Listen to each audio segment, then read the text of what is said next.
Alright mga kababayan, kamusta po kayo? At sana sa mabuti po ang kalagayan. Welcome back dito sa AJ Commentaries. Tayo po ay muli mag-usap-usap, magkwentuhan tayo mga kababayan. Tungkol sa mga nangyaring kaganapan sa politika at gobyerno ng ating bansa. At sa mga hindi pa po nakasubscribe, sana po kayo po ay mag-subscribe. Mag-iwan na rin po kayo ng inyong komento. Mag-like na rin po kayo mga kababayan. Sana mapalaki pa natin ang ating channel. Isang buwan na po tayo officially na gumagawa ng content at nagpapaliwanag tungkol sa mga kaganapan sa politika at gobyerno. At may mga dadaanan din tayong mga batas na pinag-usapan natin. Marami tayong natutunan magkakasama mga kababayan. At sana, at gaya ng pangako po pala, may pili po ako ng subscriber na may comment sa alinmang mga videos natin at papadala natin ng 1,000 pesos GCash. Alright, mga kababayan. So, ang ating pag-uusapan ngayon mula sa lumabas na balita na ang ombudsman, mga kababayan, ay magsasampa na, officially magsasampa na ng kasong plunder o ang kasong Republic Act number 7080 Anti-Plunder Law, mga kababayan, kay Senador Rodante Marcoleta. Ito po ay dahil, mga kababayan, bago po magkaroon ng mga reaksyon ng mga sinasabi nila panggigipit, walang saysay, walang batayan. Mga kababayan, gusto ko po sanang linawin at gusto ko po sanang pagtuunan natin ito ng ating pakinig.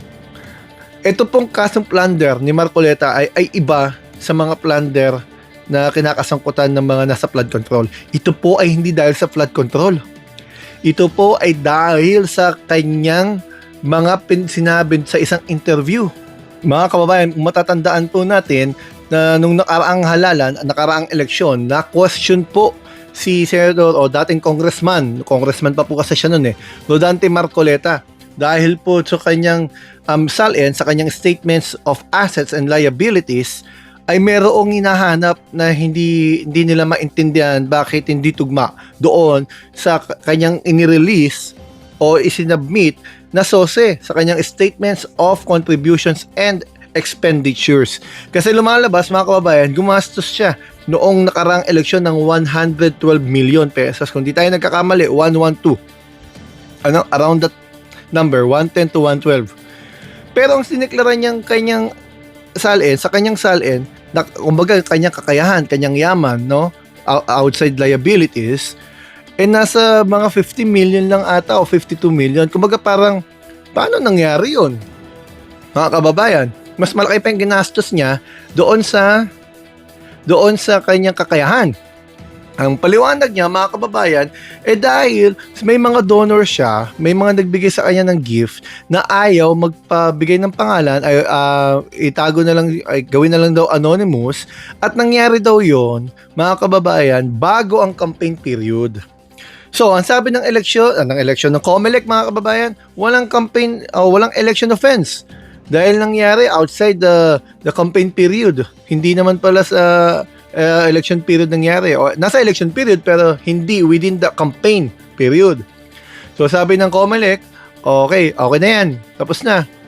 Ngayon, mga kababayan, dahil sa binanggit niyang mga detalye sa isang interview, napuruhan siya. Naging plunder ang kaso niya. Bakit po plunder?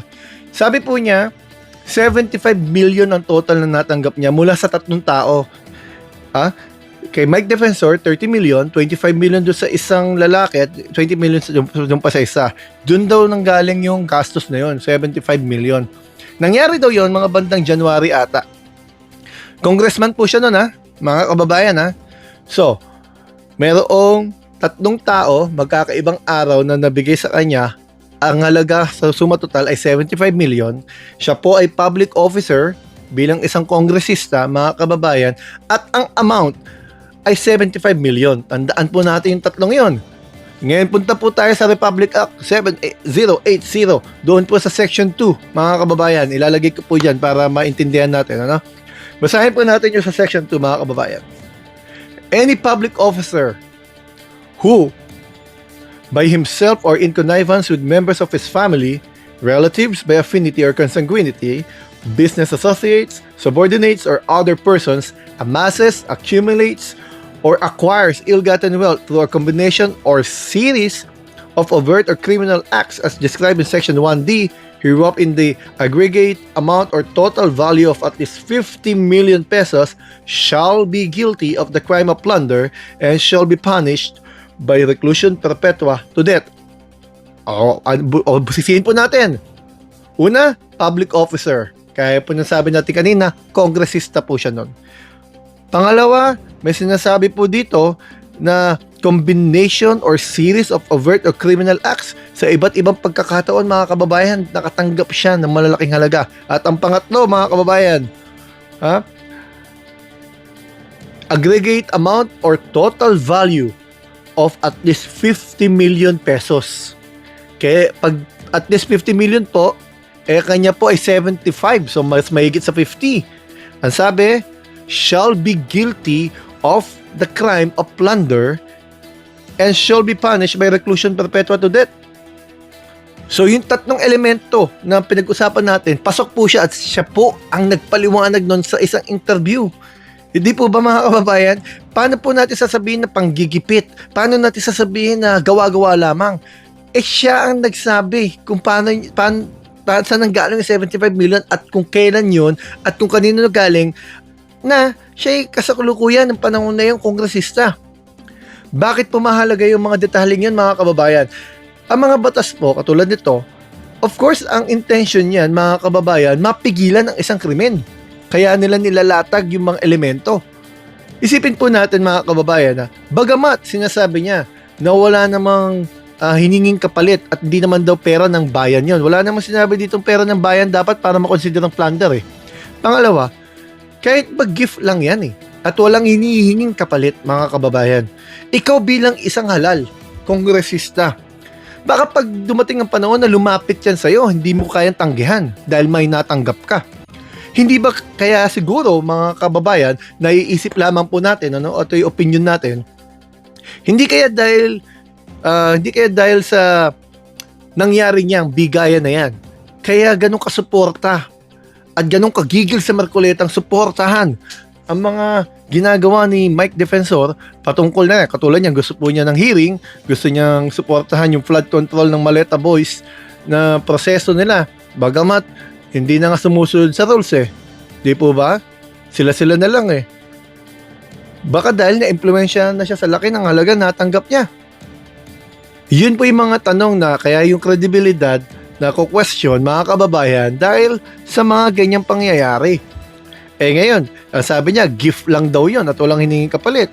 Di, punta po tayo doon sa section 1. Doon sa section 1, mga kababayan, doon naman sa section 1, letter D, paragraph, on number 2, so section 1, letter D, number 2, ito po yung sa plunder. Sabi dito, by receiving directly or indirectly any commission, gift, share, percentage, kickbacks, or any other form of pecuniary benefit from any person and or entity in connection with any government contract or project by reason of the office or position of the public officer concerned.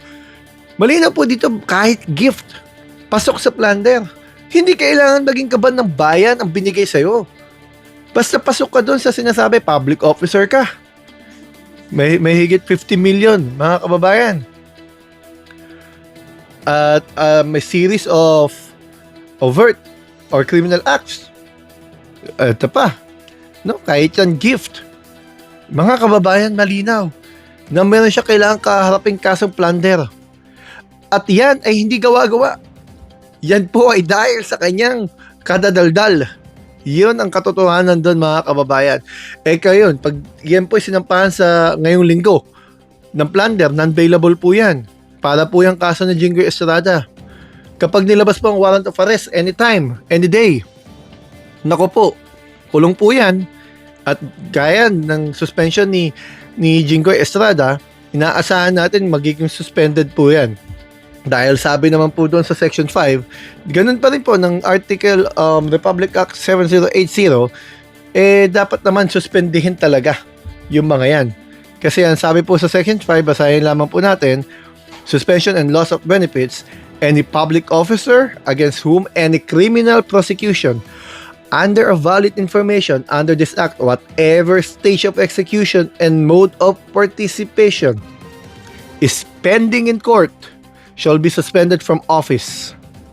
Oh, sinabi po dito mga kababayan ha, kapag ikaw ay nasa any criminal prosecution under a valid information, whatever stage of execution and mode of participation, kahit di ka pa convicted mga kababayan, is pending in court, pending pa lang, shall be suspended from office. Dapat suspendido sa kanyang opisina o sa kanyang panunungkulan, sa kanyang functions.